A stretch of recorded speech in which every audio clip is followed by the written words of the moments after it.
नमस्कार CSK news में आप सभी दोस्तों का एक बार फिर से बहुत बहुत स्वागत है। दोस्तों इस वक्त की बड़ी खबर निकल के आ रही है, आपको बता दें फिलहाल नरेश टिकैत राकेश टिकैत की गिरफ्तारी घुटने टेके। बड़ी खबर निकल के आ रही है, गाजीपुर बॉर्डर पर सीएम योगी आदित्यनाथ का हंटर रो पड़ा है राकेश टिकैत। जी हाँ, बड़ी अपडेट निकल के आ रही है। दूसरी बड़ी खबर निकल के आ रही है, फिलहाल किसान आंदोलन मामले के बीच स्पेशल सेल ने यूएपीए व देशद्रोह का मामला दर्ज किया है। जी हाँ, 37 किसान नेताओं से होगी पूछताछ, यूएपीए के तहत होगी गिरफ्तारी। तीसरी बड़ी खबर में आपको बताऊंगा, फिलहाल राकेश टिकैत का बड़ा ऐलान निकल के आया है, वापस नहीं लिया कानून तो आत्महत्या कर लूंगा। जी हाँ, ये बड़ी खबर। सी बॉर्डर पर रोता हुआ दिखाई दिया राकेश टिकैत, ये भी आपको बताएंगे। इस बीच गाजीपुर बॉर्डर के आसपास धारा 144 लागू, बसें और वज्र वाहन लाए गए, टिकैत अनशन पर अड़े। बड़ी अपडेट निकल के आ रही, सब कुछ खबरें की करके विस्तार से बताएंगे। दोस्तों प्रधानमंत्री मोदी ने भी कुछ एक बड़े ऐलान किए हैं, बाइडेन ने भी कुछ एक तोहफा दिया है।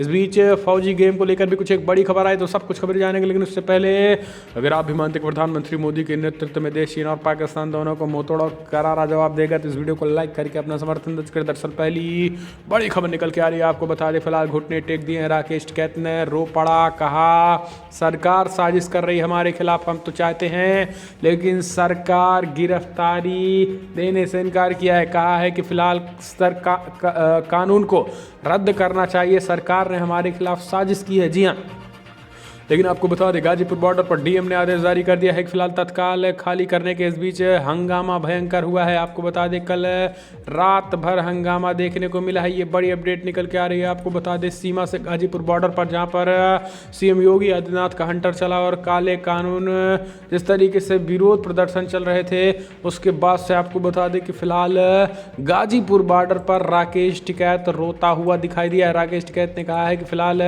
सरकार हमें परेशान कर रही है, लेकिन आपको बता दें कि यूपी पुलिस ने स्पष्ट कहा है कि फिलहाल किसी भी कीमत पर वहां पर अब रहने की जरूरत नहीं है। आपको बता दें देश भर में हंगामा मचा हुआ है, लोगों का कहना है कि फिलहाल तिरंगे का अपमान नहीं सहेगा हिंदुस्तान। इसको देखते हुए गाजीपुर बॉर्डर तत्काल खाली कराया जाए, जिसके बाद सीएम योगी आदित्यनाथ ने भी ताबड़तोड़ एक्शन लेते हुए खास करके तत्काल छोड़ने के आदेश देने को कहा है कि फिलहाल किसी भी कीमत पर गाजीपुर बॉर्डर को छोड़ा जाए, और यही कारण है भारी पुलिस प्रशासन तैनात। कल रात में ही बड़ा एक्शन ले लिया गया है। आपको बता दें राकेश टिकैत, इस बीच नरेश टिकैत, राकेश टिकैत के भाई ने कहा है कि फिलहाल खत्म होगा गाजीपुर बॉर्डर का प्रदर्शन जल्द ही, लेकिन राकेश टिकैत का कहना है कि हम बैठे रहेंगे।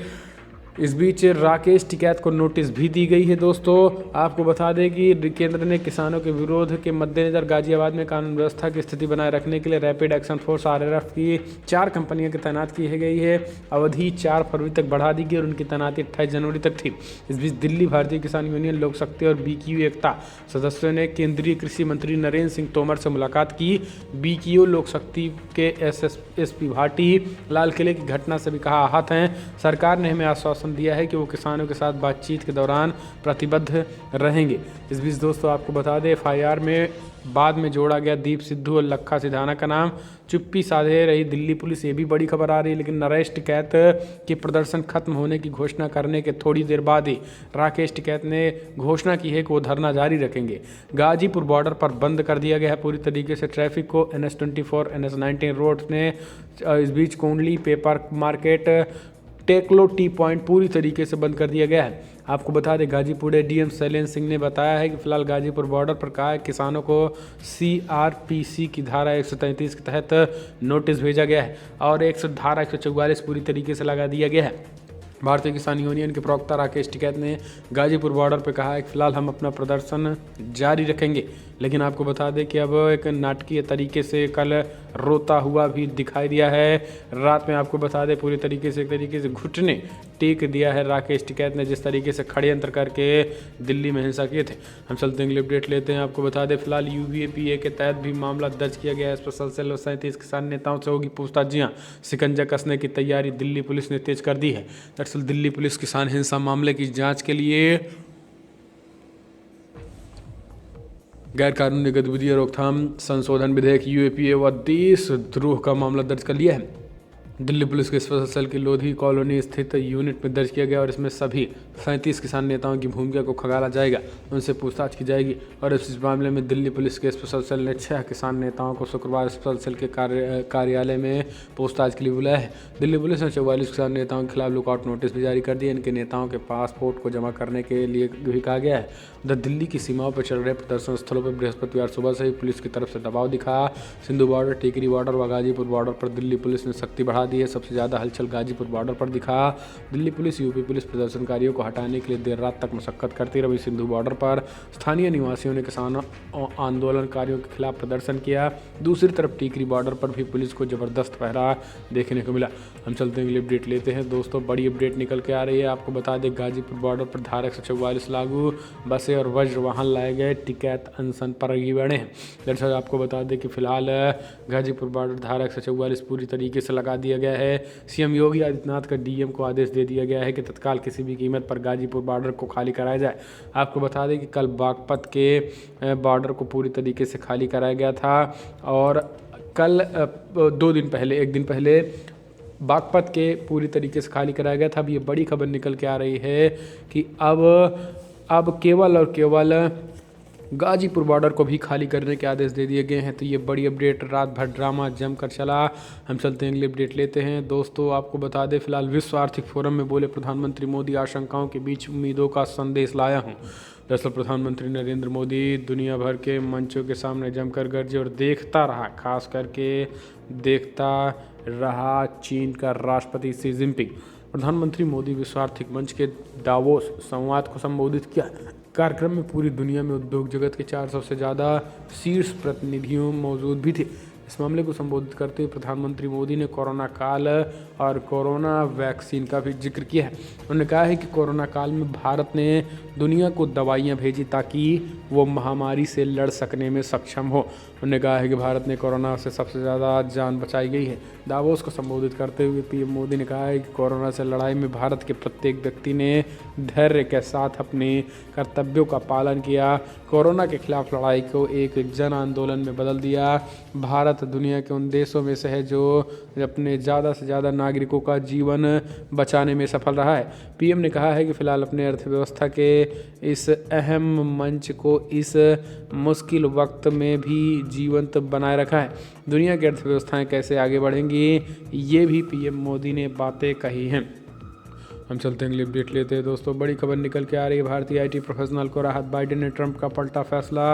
H1B वीजा धारकों के जीवन साथियों को यूएस में काम करने की दी मंजूरी। जी हाँ, दरअसल आपको बता दें कि फिलहाल अमेरिका के नए president Joe Biden H1 visa holders के जीवन साथियों को अमेरिका में काम जारी रखने की मंजूरी दे दी है। इस बीच पूर्व राष्ट्रपति डोनाल्ड ट्रंप के दौरे से इस पर रोक लगा दी गई है। आपको बता दें बाइडेन के इस फैसले से अमेरिका में रह रहे करीब 1 लाख भारतीय आईटी प्रोफेशनल को फ़ायदा मिलेगा। 2015 में तब के राष्ट्रपति बराक ओबामा ने H1B वीजा होल्डर्स के जीवन साथी पति या पत्नी को काम की मंजूरी दी थी। इसके लिए H4 वीजा होना जरूरी था। इसके पहले काम करने की मंजूरी नहीं थी। ट्रंप ने एंटी इमिग्रेशन पॉलिसी के तहत इस पर रोक लगा दी थी। हम चलते हैं, अगली अपडेट लेते हैं दोस्तों। आपको बता दें फिलहाल बड़ी खबर निकल के आ रही है, जहां पर अक्षय कुमार ने लॉन्च किया देसी गेम फौजी। PUBG से कितना अलग है ये गेम, समझिए इस बात को। दरअसल आपको बता दें कि फिलहाल PUBG के बैन होने के 4 महीने 24 दिन बाद देसी game fearless and United guards यानी फौजी 26 जनवरी को लॉन्च हो गया है। लॉन्च होने के पहले ही इस गेम के लिए 50 लाख से ज़्यादा रजिस्ट्रेशन हो चुके हैं। फिलहाल ये गेम एंड्रॉयड यूजर्स के लिए ही है। कंपनी जल्द ही इसे iOS यूजर्स के लिए भी लॉन्च करेगी। अब ये सवाल ये है कि फौजी क्या है, किस कंपनी ने इसे तैयार किया है, गलवान घाटी की हिंसा और अक्षय कुमार को इस गेम से क्या कनेक्शन है, किस मोबाइल वर्जन में इस गेम को इंस्टॉल कर सकते हैं। तो फौजी गेम आपको बता दें दोस्तों एक मोबाइल गेम है और बेंगलुरु की कंपनी एनकॉर गेम्स ने तैयार किया है। हम चलते हैं, अपडेट लेते हैं दोस्तों। आपको बता दें फिलहाल बड़ी खबर निकल के आ रही है, राकेश टिकैत का एक बार फिर से विवादित बयान, कहा अगर गिरफ्तारी की कोशिश हुई तो चल जाएगी गोली। दरअसल भारतीय किसान यूनियन के राष्ट्रीय प्रवक्ता राकेश टिकैत ने गाजीपुर बॉर्डर पर शाम को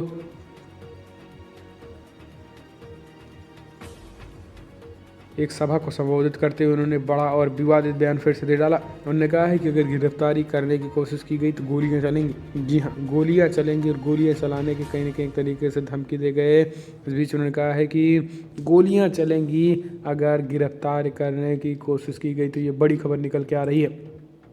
हम चलते हैं अगली अपडेट लेते हैं दोस्तों। आपको बता दें फिलहाल बड़ी खबर निकल के आ रही है। चीन के साथ गतिरोध के बीच विदेश मंत्री एस जयशंकर का बड़ा बयान। रिश्ते सुधारने के 8 मूल मंत्र दिए हैं। विदेश मंत्री एस जयशंकर ने गुरुवार को भारत और चीन के बीच संबंधों को दोबारा पटरी पर लाने के लिए 8 मूल मंत्र दिए हैं।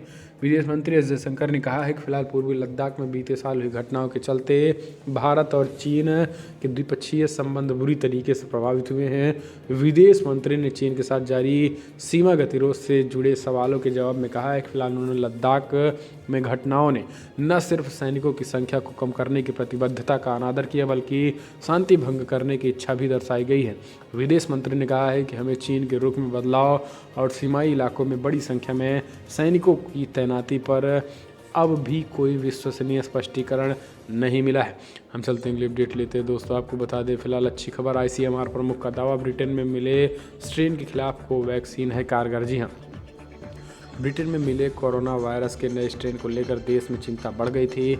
इसी बीच Indian council of medical research के महासचिव डॉक्टर बलराम भार्गव ने राहत की खबर दे दी है। उन्होंने बताया है कि फिलहाल भारत बायोटेक में बनकर तैयार हुई कोवैक्सीन के जरिए वायरस की इस नए स्ट्रेन का सामना किया जा सकता है। उन्होंने बताया है कि देश में अब तक नए स्ट्रेन के 164 मामले सामने आ चुके हैं। प्रेस ब्रीफिंग के दौरान बलराम भार्गव ने कहा है कि हम ये जानना चाहते थे कि मौजूदा वैक्सीन UK स्ट्रेन पर काम कर रही है या फिर नहीं। कुछ अंतर्राष्ट्रीय रिपोर्ट्स थी जिनमें कहा गया है कि कुछ वैक्सीन कारगर हैं। हमने कोवैक्सीन पाने वाले के लिए मरीजों के डेटा पर गौर किया है।